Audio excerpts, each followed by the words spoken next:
Well, thank you. It's good to be once more together with so many vital partners and strengthening our cooperation on the future of this consequential region of the world. I'd like to thank our Saudi hosts for inviting the United States to join this summit and for their hospitality in welcoming all of us. A great deal has changed since I visited this region when I served as Vice President of the United States, both on the world stage and in the Middle East. Around the world, we're seeing efforts to undermine the rules-based order, with China's increasingly coercive actions in the Indo-Pacific and beyond, with Russia's brutal and unprovoked war against its neighbor in Ukraine, with Iran's destabilizing activities here in the Middle East. We've also seen critical changes. For the first time since 9/11, an American president is visiting this region without American troops being engaged in combat and a combat mission in the region. We'll always honor the bravery and selflessness and sacrifices of the Americans who served, including my son, Major Bo Biden, who was stationed in Iraq for a year. And we'll never forget the memory of the 7,054 American troops who made the ultimate sacrifice while serving in Iraq, Afghanistan, and elsewhere over the last 2 decades. But today, I'm proud to be able to say that the era of land wars in the region, wars involving huge numbers of American forces, is not underway. But we maintain both the capacity and the absolute determination to suppress the terrorist threat wherever we find it. We've demonstrated that this year, eliminating the mirror of ISIS on a daring operation just this week, taking out another key leader of ISIS. We're going to continue our counterterrorism efforts, working with a broad coalition of countries, including everyone around this table. And we will turn our attention and our resources to supporting our partners, strengthening our alliances, and building coalitions to solve the problems facing this region of the world and the world today. The United States is clear-eyed about the challenges in the Middle East and about where we have the greatest capacity to help drive positive outcomes. Our objectives are focused, realistic, and achievable, so that we can target our resources, rebuild trust, and deliver real results. And we will operate in the context of the Middle East as it is today, a region more united than it has been in years. The GCC is a prime example of that. Former rivals reestablished diplomatic and economic ties. New memberships are being forged. And increasingly, the world is seeing the Middle East through the lens of opening and opportunity. Let me state clearly that the United States is going to remain an active, engaged partner in the Middle East. As the world grows more competitive and the challenges we face more complex, it is only becoming clear to me that how closely interwoven America's interests are with the successes of the Middle East. We will not walk away and leave a vacuum to be filled by China, Russia, or Iran. We'll seek to build on this moment with active, principled American leadership. Our new framework for the Middle East has 5 key principles. I'd like to very briefly share them with you today.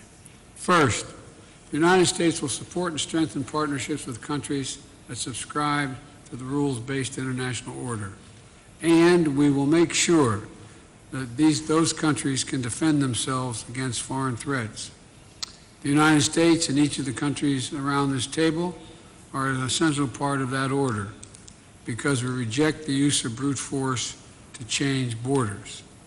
When the entire GCC plus Egypt and Jordan voted in the United Nations General Assembly to condemn Russia's invasion of Ukraine, it was a watershed moment. It showed that the core values of sovereignty and territorial integrity are truly universal. And I want to be clear, supporting the rules-based order doesn't mean we always have to agree on every issue. But it does mean we align around core principles that allow us to work together on the most pressing global challenges. For example, on food security, we're collectively committing billions of dollars to alleviate the crisis here in the region, with more than $1 billion coming from the United States. On energy security, we agree on the need to ensure adequate supplies to meet global needs.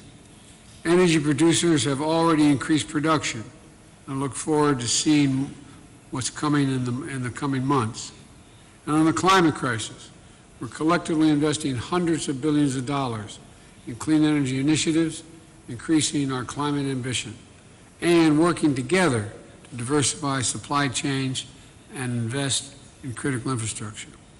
And we're looking forward to Egypt and the UAE hosting the next two major UN climate conferences.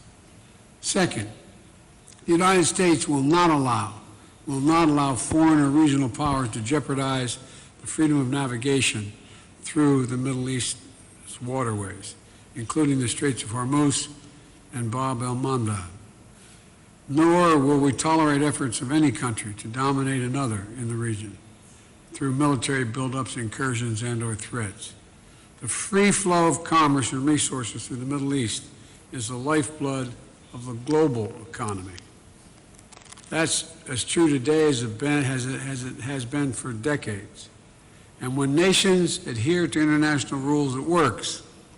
So my administration has made it a priority to protect those vital waterways.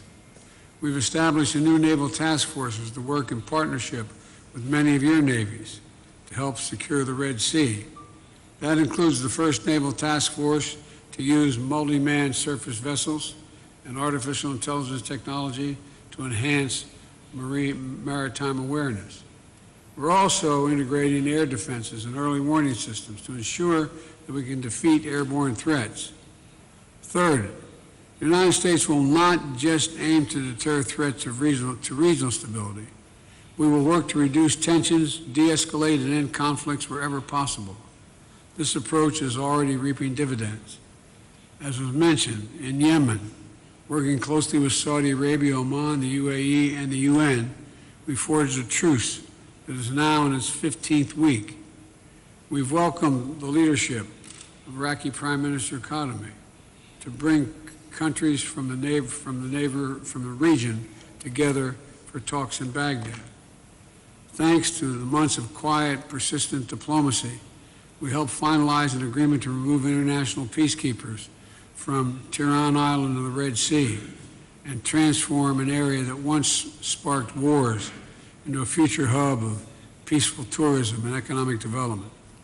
And as we continue to work closely with many of you to counter the threats posed at the region by Iran, we're also pursuing diplomacy to return constraints on Iran's nuclear program. But no matter what, the United States is committed to ensuring that Iran never gets a nuclear weapon. Fourth, the United States will build political, economic, and security connections between the United States, between the U.S.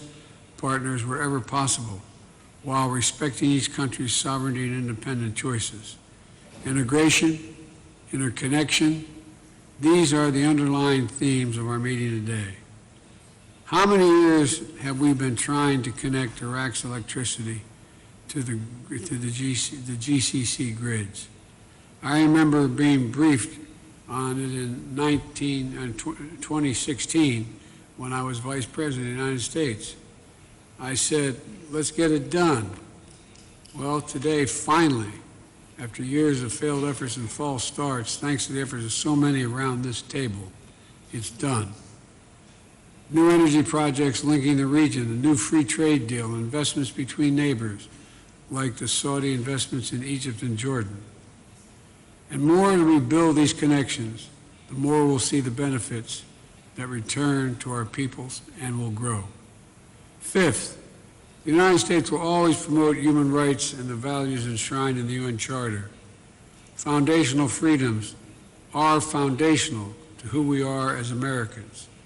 It's in our DNA, but it's also because we know that the future will be won by the countries that unleash the full potential of their populations, where women can exercise equal rights and contribute to building stronger economies, resilient societies, and more modern and capable militaries, where citizens can question and criticize their leaders without fear of reprisal, I've gotten plenty of criticism over the years.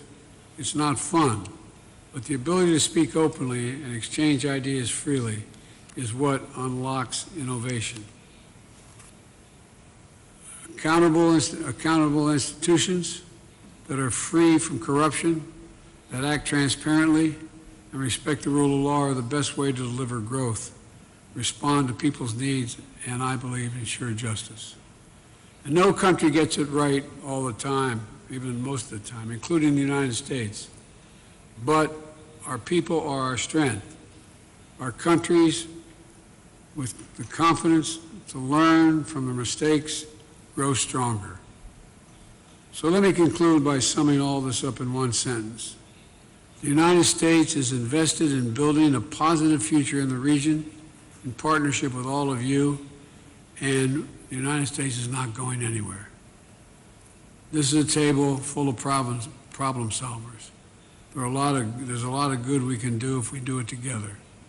Thank you again for inviting me to participate in this summit today, and thank you for the many years of partnership between your countries and the United States. God protect our troops. Thank you.